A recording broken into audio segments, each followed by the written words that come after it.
صورتحال آپ کو لگ رہی ہے، حکومتی دعوے اپنی جگہ پہ کہ ترسیلات زر کم نہیں ہوئی بلکہ زیادہ ہو گئی، ماضی میں بھی پی ٹی آئی اس قسم کی اپیل کر کے ناکامی کا سامنا کر چکی ہے، کیا یہ اچھا ہو کہ سیاستدان مذاکرات کرتے ہوئے ان تمام چیزوں سے دو قدم پیچھے ہٹ جائیں، حکومت اپنی بیان بازی ختم کر دے اور اپوزیشن بھی جو ہے سول نافرمانی کی تحریک واپس لے لے تو شاید کچھ جو مذاکرات ہیں وہ نتیجہ خیز ہو جائیں؟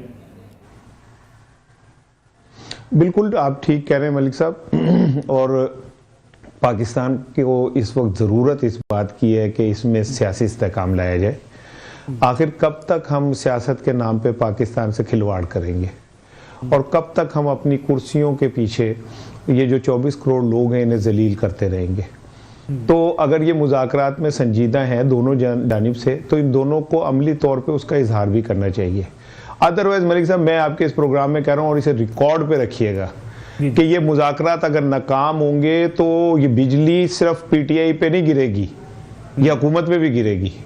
میں آپ کو اپنے صحافتی تجربے کی بنیاد پہ میں یہ کہہ رہا ہوں کہ مجھے ایسا لگتا ہے کہ اگر یہ مذاکرات ناکام ہوں گے تو کسی ایک قوت کو یہ موقع نہ مل جائے کہ سیاستدان اپنے نہ صرف مسائل حل نہیں کر سکتے بلکہ یہ اہل ہی نہیں ہے کہ پاکستان کے مشکلات اور مسائل کو کا ادراک کرتے ہوئے آگے بڑھے۔ رانا صاحب دیکھا جائے اب تک کے حالات، دونوں جانب سے دیکھ رہا ہوں، رانا صاحب اب تک کے حالات اور واقعات کو پیش نظر رکھا جائے آپ کو دونوں جانب سے غیر سنجیدگی نظر آتی ہے؟ قطعاً غیر سنجیدگی، قطعاً غیر سنجیدگی، کہیں پہ بھی مجھے ایسا نہیں لگا۔ اور دیکھیں میں آپ کو ایک بات بتاؤں کہ عمران خان نے جو دو مطالبات رکھے ہیں ان میں ایک سیاسی کارکنوں کی رہائی ہے اور اس میں بھی وہ لوگ جن کو ناجائز طور پہ کیا ہوا ہے، اور دوسرا اس نے کہا کہ ایک جوڈیشل کمیشن بنا دیا جائے۔ تو یہ دونوں جو مطالبات ہیں کوئی ایسے نہیں ہیں جن پہ عمل نہیں ہو سکتا۔ اور تیسری بات یہ کہ یہ جو مصدق صاحب کہہ رہے کہ عمران خان کو جو کیسز عدالتوں کو مطلوب ہیں یا وہ جس میں تعزیرات پاکستان لگتی ہے، تو وہ تو میں پھر کہتا ہوں کہ سیاستدانوں کو کس نے حق دیا ہے کہ وہ ہر بار ایک دوسرے کو این آر او دیں پھر عدالتوں کو لپیٹ کے گھر بھیج دیں؟ اور یہ جو ہمارے طاقتور ادارے بھی بار کہتے ہیں کہ جی معافی مانگ لیں، تو بھائی معافی کیوں مانگ لیں؟ اگر کسی نے اب قانون کو توڑا ہے تو پھر قانون ہی اسے نپٹے۔ کوئی سیاسی جماعت بیٹھ کے یہ طے نہ کرے کہ جی ٹھیک ہے ہمارے معاملات طے ہو گئے تو مقدمات واپس لے لیتے، یا یہ معافی مانگ لی تو مقدمات ختم۔ پھر آئین، قانون، انصاف عدالتوں کو لپیٹ کے پھینک دیں آپ، پھر ان کو کہہ دیں کہ آپ نے کام نہیں کرنا، ہم نے اپنے فیصلے کرنے، ہم ناراض ہوں گے تو ہم اندر کر دیں گے، ہم خوش ہوں گے تو باہر نکال دیں گے۔ بالکل ٹھیک ہے۔ رضی صاحب، رانا صاحب کی بڑی بنیادی بات ہے کہ سیاستدان این آر او دیتے رہیں گے، پھر جو ایک بیانیہ بنایا جاتا ہے میاں نواز شریف چور ہیں، ڈاکو ہیں، کرپٹ ہیں، مقدمات قائم کیے گئے، پھر مقدمات ختم ہو گئے۔ عمران خان صاحب کے بارے میں یہی بیانیہ ہے، 190 ملین پاؤنڈ کرپشن کے کیسز، کرمنل مقدمات، اگر ان کو ختم ہی کرنا ہے تو پھر واقعی بات تو درست ہے، سچا کون جھوٹا کون؟ دیکھیے بات یہ ہے کہ پاکستان کے اندر وکلا کا احتساب وکیل کرے، عدالت احتساب نہیں کر سکتی، عدالت صرف تجویز بھیج سکتی ہے بار کونسل کو کہ جناب اس نے مس کنڈکٹ کیا ہے، اس کے خلاف کارروائی کرے، اور بار کونسل عدالت کی سجیشن کو بھی ماننے کی پابند نہیں ہے، وہ اپنی ایگزیکٹو کمیٹی کے اندر معاملہ رکھے گی اور 99% وکلا کو وہ اندر سے تاج پہنا کے نکال دیتے ہیں، حالانکہ وہ انتہائی گراسلی مس کنڈکٹ کا شکار ہوا ہوتا ہے۔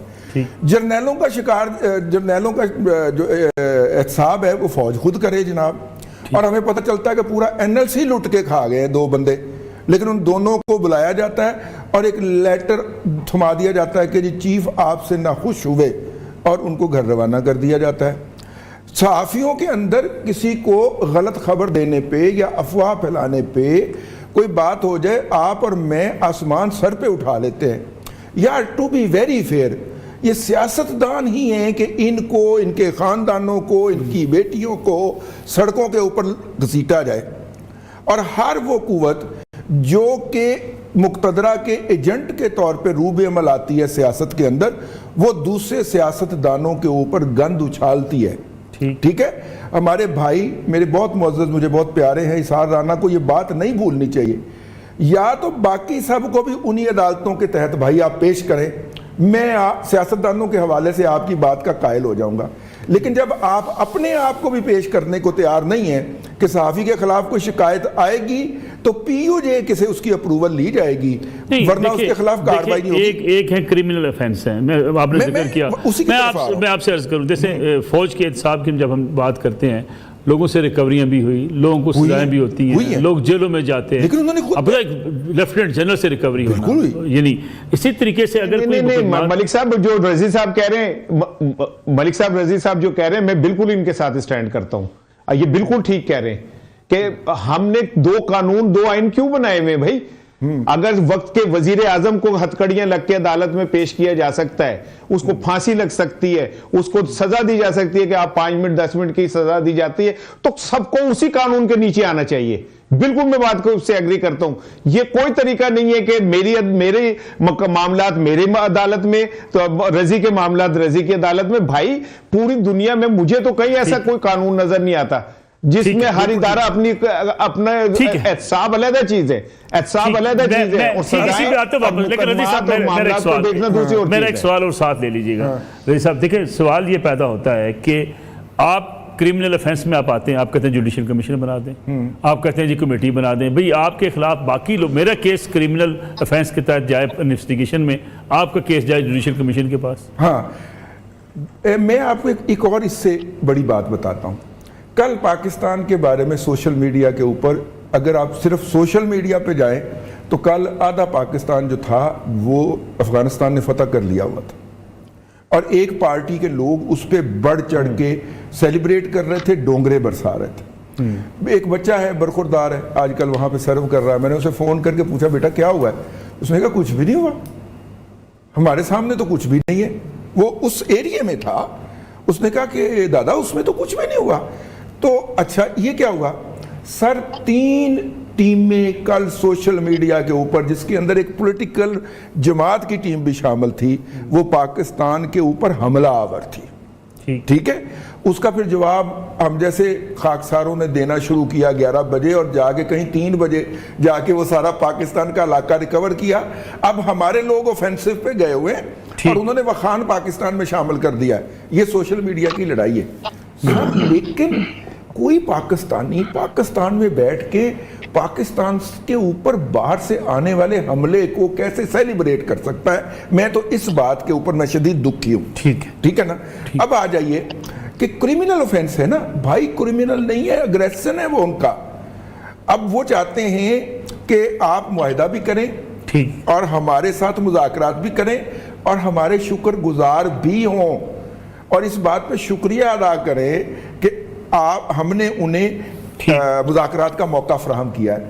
دیکھیے جب اتنی تلخیاں بڑھ جائیں جیسی کہ اس وقت بڑھ چکی ہوئی ہیں، جب دونوں طرف سے اتنا زیادہ ٹیمپریچر ہائی چلا جائے تو رسپانسیبل لیڈرز جو ہوتے ہیں انہیں سٹے بیک کرنا پڑتا ہے، زبان کو کنٹرول کرنا پڑتا ہے۔ لیکن یہاں پہ تو ہر گھنٹے پارا ہائی کرنا پاپولیرٹی کی علامت ہے رضی صاحب۔ لیکن اس وقت دنیا کو سب سے بڑا خطرہ بھی تو پاپولرزم سے ہی ہے نا۔